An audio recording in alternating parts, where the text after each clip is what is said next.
Thank you everyone for coming.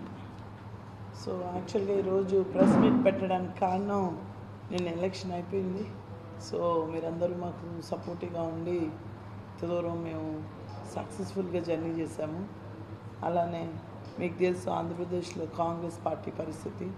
So మా వంతు కృషి మేము చేసి మా క్యాడర్ ఎవరైతే మాకు సపోర్ట్ చేశారో వాళ్ళ సహకారంతో మేము నిన్నటి ఎలక్షన్లో చాలా గట్టి పోటీ ఇచ్చామని నమ్ముతున్నాము.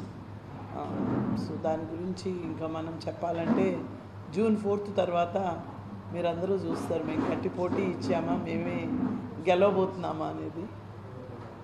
సో నేను ఎన్ఆర్ఐ అయ్యుండి కూడా పార్టీకి నేను వస్తాను, నేను చేయాలనుకుంటున్నాను, నేను చేస్తాను అని అంటే పార్టీ నాకు చాలా గౌరవంతో కూడిన ఇది ఇచ్చి మీరు రండి చేయండి అని చాలా స్వాగతించారు వాళ్ళు. అలానే టికెట్ విషయంలో కానీ తర్వాత పోస్ట్ టికెట్ మాకు ఎప్పుడైతే మేము ప్రచారం చేయాలనుకున్నానో అప్పుడు కానీ చాలామంది సహకరించారు. సో వాళ్ళందరికీ మరీ ధన్యవాదాలు.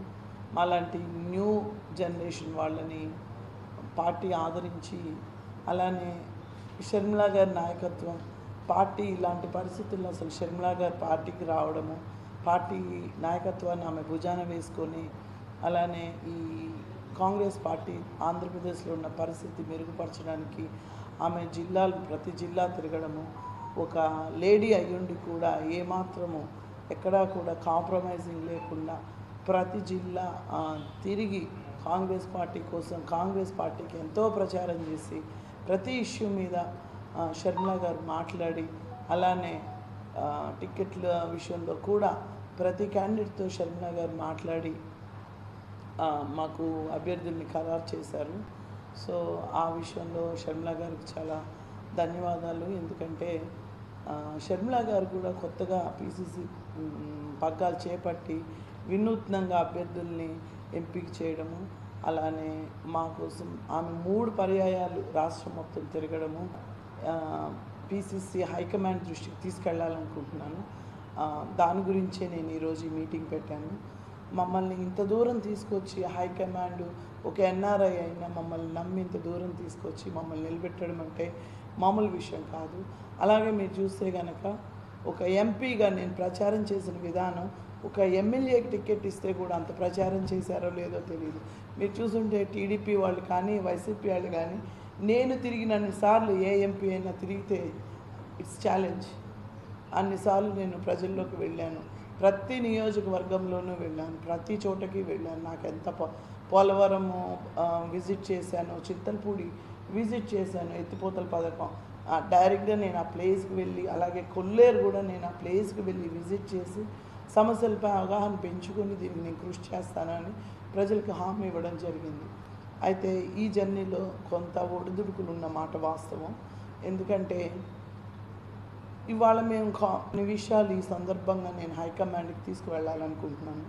ఏంటంటే ఇప్పుడు జిల్లాల్లో ఉన్న నాయకులు, జిల్లా ప్రెసిడెంట్లు, మండల ప్రెసిడెంట్లు, కొంతమంది అభ్యర్థులు, మేడం గారు ఎంపిక చేసిన కొంతమంది అభ్యర్థులు వాళ్ళు ఏ పర్పస్కి ఈ పార్టీకి వచ్చారో, ఈ పార్టీకి ఏ పర్పస్లో చేస్తున్నారు అనేది ఒక క్లారిటీ లేదు.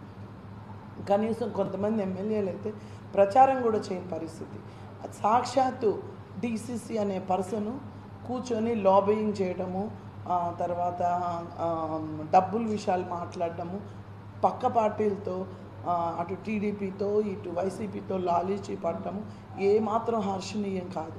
సొంత పార్టీ వాళ్ళు, సొంత పార్టీ క్యాడర్ ఉన్నప్పుడు వాళ్ళని సమన్వయం చేసుకోపోగా వారి మధ్య గ్రూపులు కట్టి డబ్బుల విషయాల్లో వాళ్ళని ముందుకు తోలి మీకు డబ్బులు ఇస్తేనే మీరు పనిచేయండి లేకపోతే వెళ్ళొద్దు అని ఒక స్టేజ్లో సాక్షాత్తు పార్టీ జిల్లా నాయకుడే అంటే డీసీసీ అనే పర్సనే మొత్తం అందరినీ హైజాక్ చేయడము, అలానే మాకు ఎవరైతే ఎమ్మెల్యేలు ఉన్నారో వాళ్ళందరినీ కూడా అతనే హైజాక్ చేసి ఎంపీ గారు మనిషికి 3 కోట్లు ఇస్తే తప్ప మీరు వెళ్ళడానికి వీలు లేదని బ్లాక్మెయిల్ చేయడము. అలాంటి ఒక మీటింగ్ పెట్టుకుంటే మామూలుగా కార్యకర్తలతో, ఎమ్మెల్యేలతో, మండల స్థాయి లీడర్లతో మీటింగ్ పెట్టుకుంటే ఆ మీటింగు సాక్షాత్తు డీసీసీ అనే ప్రెసిడెంట్ సాక్షాత్తు హైజాక్ చేసి ఆ మీటింగ్కి ఎమ్మెల్యేల తరపున తనే రిప్రజెంటేషన్ చేసి ఎమ్మెల్యేల కోరికలు మీరు తీర్చాలి, మీరు తీర్చకపోతే మీకు పార్టీ నుంచి ఎటువంటి సపోర్ట్ రాదు అని ఒక రకంగా ఒక మహిళా అభ్యర్థిని బెదిరించడం నేనైతే చాలా షాకింగ్ విషయము. అయితే ఇలాంటి అడ్డంకులు కొన్ని వచ్చినాయి. అలానే అతను సాక్షాత్తు ప్రెసిడెంట్ అనే అతను ఎమ్మెల్యేలు హైజాక్ చేసి వారి తరపున డబ్బులు డిమాండ్ చేయడమే కాకుండా ఎప్పుడైతే అతని బెదిరింపులకు నేను లొంగట్లేదు అని అనుకున్నాడో మండల ప్రెసిడెంట్స్ అందరినీ కూడా బెదిరింపులకి వేధింపులకు గురి చేశాడు. మీరందరూ నేను ప్రెసిడెంటు, నేను చెప్పినట్టు మీరు వినాలి, మీ ఎంపీ క్యాండిడేట్ కానీ మీ ఎవరు చెప్పినా కూడా మీరు వినడానికి వీల్లేదు, మీ మండల ప్రెసిడెంట్స్ పోస్టులు నేను ఇచ్చాను కాబట్టి నా మాట వినాలని వాళ్ళందరినీ హైజాక్ చేసి ప్రచారానికి కూడా వాళ్ళు సహకరించకుండా చేసిన మనిషి ఒక డీసీసీపీ.